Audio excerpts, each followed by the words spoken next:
Hello everyone, and welcome to the first video in a new series called From the Poet Tree.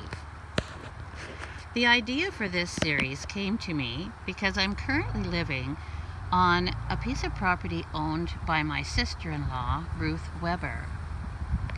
And on this property, there are some really beautiful trees.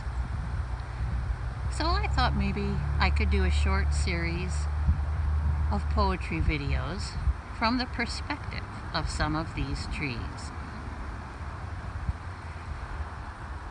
Ruth's property is 23 acres and it's almost entirely surrounded by a lovely creek called Bell Creek, which makes her property almost like an island.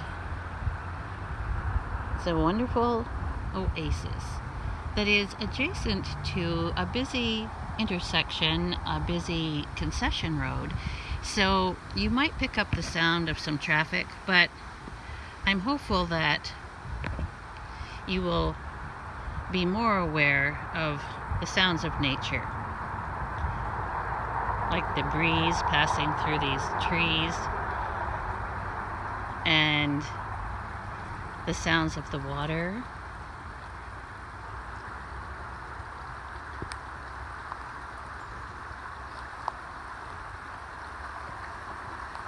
I'm going to come to this little log bench here.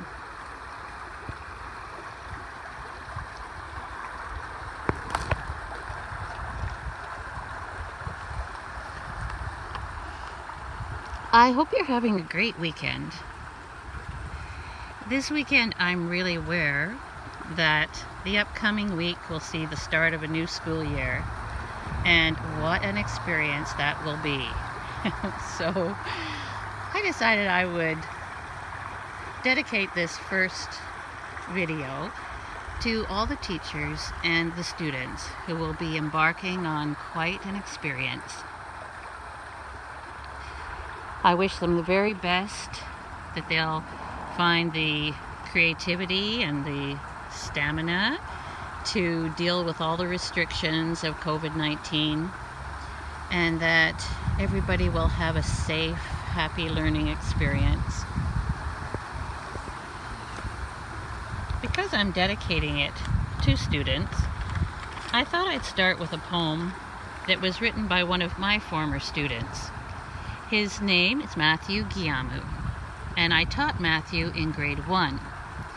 So I was absolutely delighted when he approached me in grade 8 to see if he could join the poetry club that I had created at the school. I was very enthusiastic to welcome him because I knew he would bring some very fresh, original ideas. I remembered when he was in grade 1 and I asked him what he planned to be when he grew up. He answered in his phonetic spelling that he was going to be an astrophysicist. So I'm quite sure that as a university student, he may have pursued that direction. I did encounter him later on in life, and I think that maybe I told him at the time that one day I made a copy of his poem and I put it in as watertight a container as possible and buried it beneath a tree on top of Old Baldy, which is a section of the Niagara Escarpment presiding over the beautiful Beaver Valley in Ontario.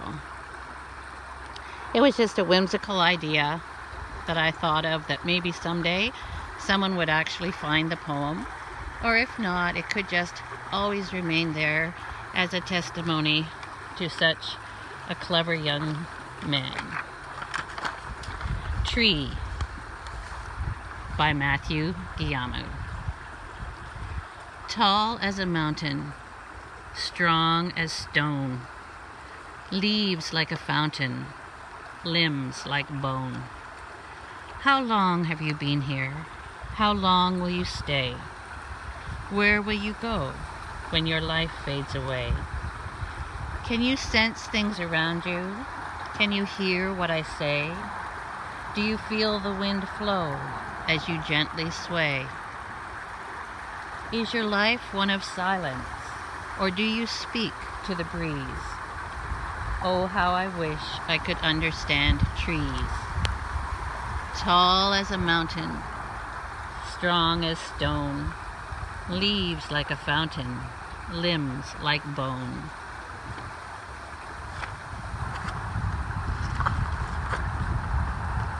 And also for students, I'm going to share with you a few excerpts from a collaborative poem called "And the Rainbow Said." I was always encouraging students to express their ideas as creatively as possible, using strategies, for example, like action verbs. So here's a little example of that. Red flies onto the sunset. Yellow tiptoes through the night sky. Green climbs the highest trees. Blue whistles the sound of the deep blue sea. Red paints the rose.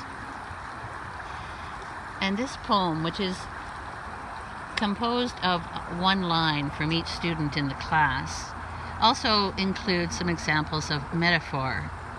That poetic element was always the most challenging to explain to young poets, because it compares one thing to another by saying that one thing is another. So often I would use the song called "The Rose," popularized by Bette Midler, to illustrate this element. The lyrics were composed by Amanda McBroom, who used metaphor very effectively in her beautiful comparisons when she writes, "Some say love, it is a river that drowns the tender reed. Some say love, it is a razor that leaves your soul to bleed. Some say love, it is a hunger, an endless aching need. I say love, it is a flower, and you, its only seed." So from the perspective of some children in grades 6 and 7, here were a couple examples I thought were really quite brilliant. Blue is the frost that freezes happiness in time.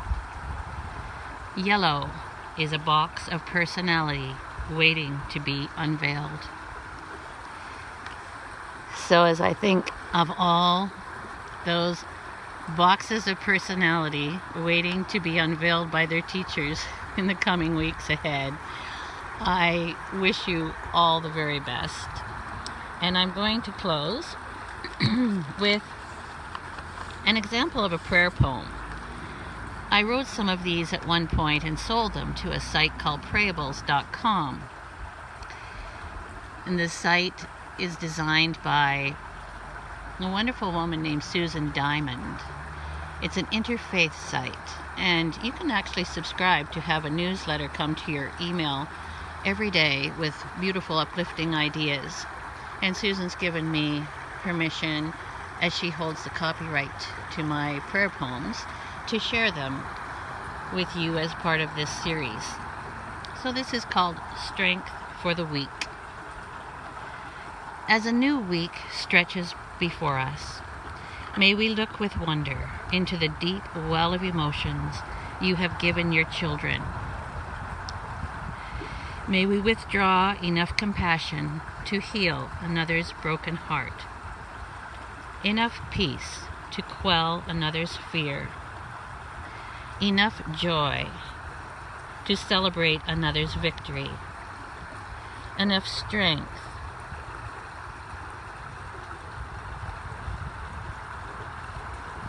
to share another's burden,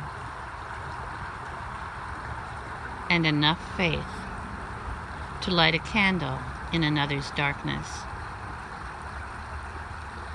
Thank you for the assurance you have given us that our wells will never run dry.